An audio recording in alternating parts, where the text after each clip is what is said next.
Ó, gente, não tá fácil não, viu? Os três filhos do Jair Bolsonaro estão envolvidos em encrenca.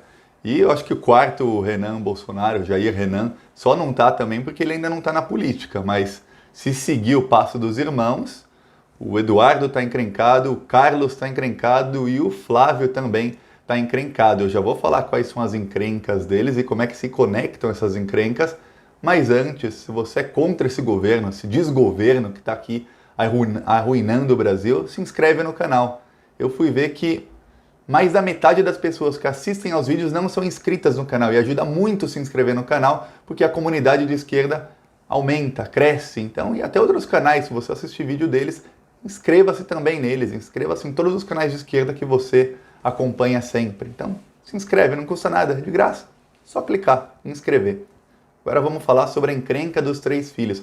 Vamos começar pelo Eduardo. Por quê? Porque o Eduardo hoje ele foi suspenso por 12 meses do PSL. O PSL é o partido em que estão os três filhos do Bolsonaro. O Bolsonaro estava lá, o Bolsonaro saiu do PSL, só que os filhos dele não podem sair do PSL, porque a lei de fidelidade partidária diz que o mandato de um parlamentar pertence ao partido. Então, a menos que ele seja expulso do partido, ele não pode sair do partido a não ser quando tem uma janela, que é um limite de tempo, assim, de um mês até outro mês, geralmente antes de eleição, em que eles podem se desfiliar de um partido e mudar, ir para outro partido. Como não está, eles têm que ficar no PSL. E o Eduardo Bolsonaro foi suspenso do PSL. O que isso quer dizer? Quer dizer que o Eduardo Bolsonaro ele vai perder a liderança do partido. Eles vão brigar lá, não na justiça, mas internamente na Câmara dos Deputados, eles vão brigar para que ele continue, os bolsonaristas vão brigar e os não bolsonaristas vão brigar também, para que ele continue ou não, para ver se ele continua ou não na liderança do partido. Mas, a priori, assim, a princípio, ele perde a liderança do partido. Hoje o Eduardo Bolsonaro ele é o líder do PSL na Câmara. E isso quer dizer o quê? Que ele tem muito mais assessores que um deputado comum, ele tem uma verba muito maior, ele tem poder de indicar pessoas para comissões, aí tem uma CPI, quem indica é ele. Quem vai para essa CPI? É ele que indica. Tem a Comissão de Relações Exteriores, ele é presidente dessa comissão. Ele indica quem do partido vai lá, ele indica quem do partido pode falar em tribuna em nome do partido. É um poder muito grande dentro do partido. Ele vai perder. Ele vai perder essa liderança. Ele só não perde a liderança na Comissão de Relações Exteriores da Câmara, porque isso foi votado por outros deputados, então ele fica até o fim do ano. Mas no fim do ano ele não pode concorrer à reeleição nessa comissão ou em nenhuma outra comissão, porque ele está suspenso do partido dele. Ó como ele está ferrado. O Eduardo Bolsonaro também vai perder a cadeira dele na CPI das fake news. E é lá que o bicho pega, porque é lá que toda a oposição ao Bolsonaro está junta. Eles não conseguem, os bolsonaristas não conseguem aprovar nenhum requerimento que eles tentam aprovar. E todos os requerimentos que a oposição envia são aprovados. E aí os únicos bolsonaristas que estão lá foram suspensos hoje do partido e eles vão ser trocados dessa comissão da CPI das fake news e vão colocar pessoas anti-Bolsonaro ali na CPI das fake news. E hoje ontem vazou o áudio de um dos mandantes do PSL dizendo que o Bolsonaro tá para sofrer um impeachment e que é capaz, o fim dele vai ser impeachment. E quem disse isso é o vice-presidente do partido, ele só está abaixo do Luciano Bivar. Ele conhece o Luciano Bivar, que é o presidente do partido. Então, quando ele fala, o Bolsonaro vai tomar um impeachment, ele sabe do que ele está falando, porque ele vê o jogo político lá de dentro. A gente analisa aqui de fora, mas ele vê lá de dentro. E ele está vendo que a coisa está ficando feia. Foi uma derrota hoje dos bolsonaristas a suspensão do Eduardo Bolsonaro e de vários outros deputados bolsonaristas. Por quê? Eles queriam a expulsão. Que se eles são expulsos, eles podem migrar para qualquer outro partido ou tentar ajudar o Bolsonaro a criar essa aliança pelo Brasil, a aliança fascista lá dele, para migrar para esse partido e levar o dinheiro do fundo partidário e tudo mais. Só como ele foi só suspenso, se ele quiser sair do PSL, ele vai ter que correr o risco de perder o mandato, porque o PSL vai na justiça e o PSL vai tentar brigar para ficar com o mandato dele, ou se não ficar com o mandato, se ficar com o mandato dele, ele perde, ele é cassado e outro deputado entra no lugar. Mas se não ficar, vai tentar brigar para ficar pelo menos com o dinheiro do fundo partidário e do fundo eleitoral, que é isso, a briga no PSL começou por isso. O Bolsonaro quer esse dinheiro e a outra ala do PSL diz, não, o PSL sempre foi nosso, a gente te emprestou o partido por um ano para você virar presidente, agora a gente quer o dinheiro. E o Bolsonaro diz, não, eu elegi a maioria dos deputados, eu quero dinheiro. Então eles estão nessa briga.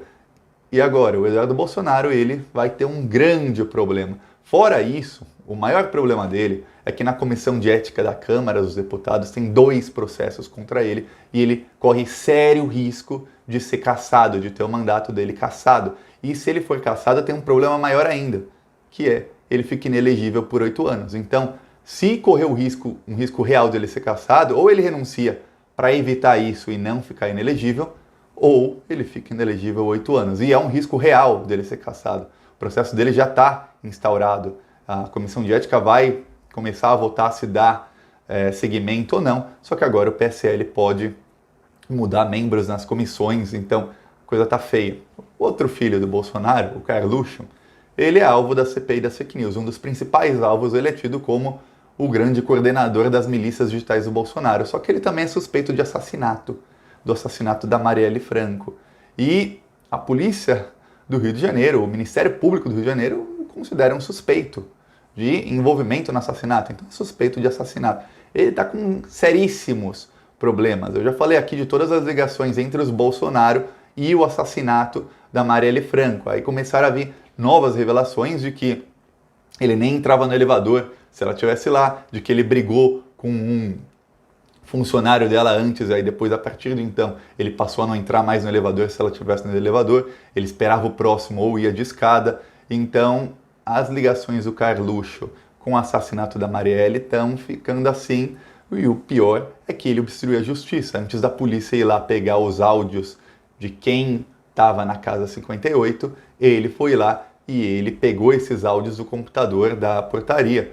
E, por exemplo, no lugar onde eu moro, eu não tenho acesso a áudio nenhum, de interfone de ninguém, nem quem ligou para quem, porque isso é uma invasão de privacidade muito grande. Mas o Carlos Bolsonaro foi lá, teve acesso a tudo e pegou tudo antes da polícia. Isso é obstrução de justiça. Só por isso é crime. Se ele tivesse um juiz corajoso eu digo um juiz que pudesse peitar o Bolsonaro, que não tivesse medo de morrer, ou de ser afastado, ou de sofrer retaliações, como todo mundo que peita esse governo sofre. Se fosse um juiz, ou um juiz como o Sérgio Moro, que é mais assim, ele já estaria preso, prisão preventiva, porque se você obstruiu prova, se você obstruiu a justiça, se você interceptou a prova antes da polícia, é porque ou você tem alguma culpa no cartório, ou você é muito burro. Então, você vai preso para que se averigue isso, para que isso seja averiguado, antes que você continue obstruindo a justiça. É por isso que se chama prisão preventiva. Prende alguém que já interceptou uma prova para que não faça mais até que se investigue se essa pessoa tem alguma coisa a ver com o crime ou não. Porque se a pessoa tiver alguma coisa a ver com o crime e continuar solta, essa pessoa vai continuar interferindo estando solta. Isso é prisão preventiva. O Carlos Bolsonaro tem sorte, ou não sei o que ele tem, e ele não está preso, mas ele deletou todas as redes sociais.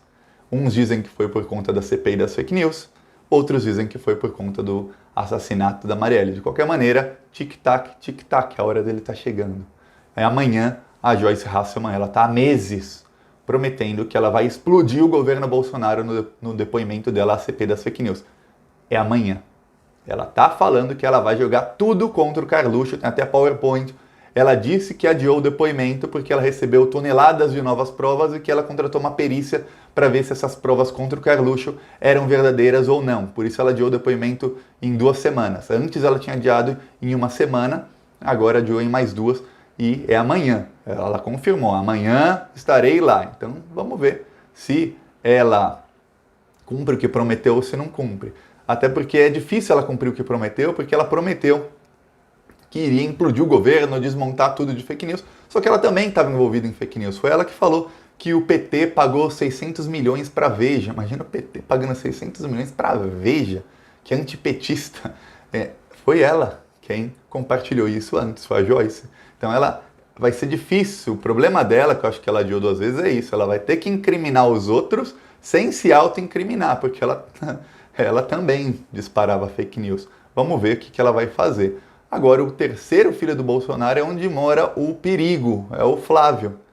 Eu não sei qual é o 01, 02, 03, eu realmente não faço ideia, mas o terceiro que eu estou falando aqui no vídeo é o Flávio Bolsonaro. E aí é que mora o perigo, porque o Flávio Bolsonaro, ele se ferrou na semana passada, assim, de verde, amarelo, azul e branco, Por quê? Primeiro, saiu a notícia de que o Ministério Público tem uma investigação rolando em sigilo sobre funcionários fantasmas no gabinete do Flávio Bolsonaro. Só que esses funcionários fantasmas, eles também estavam nos gabinetes do Jair e do Carlos Bolsonaro. Do Eduardo não, mas do Jair e do Carlos estavam. Vários deles saía do Flávio, ia para o Jair, saía do Jair, ia para o Carlos. Então tá tudo entrelaçado. E essa investigação foi com base em uma reportagem da época que mostrava que várias pessoas eram funcionários fantasmas e que eles nem sabiam que tinham sido contratados ali pelo Flávio Bolsonaro. Eu estava ali no gabinete e nem sabia que estava no gabinete. Isso já é ruim o suficiente, é bem ruim.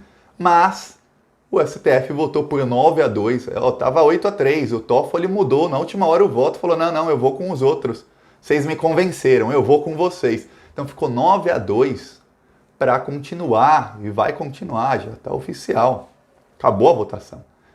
Continuar a investigação com base em relatórios do COAF, a investigação da rachadinha, e é ali que mora o perigo. O Ministério Público já quebrou o sigilo fiscal e bancário de 98 pessoas, pediu para a Justiça autorizou, já está quebrado, então eles já têm acesso a muitíssimos dados. Ali eles viram que o Queiroz movimentou 7 milhões em 3 anos, e aí o Jair Bolsonaro envolvido, a Michele Bolsonaro, a primeira-dama, Micheque, envolvida porque ela recebeu um cheque de 24 mil do Queiroz.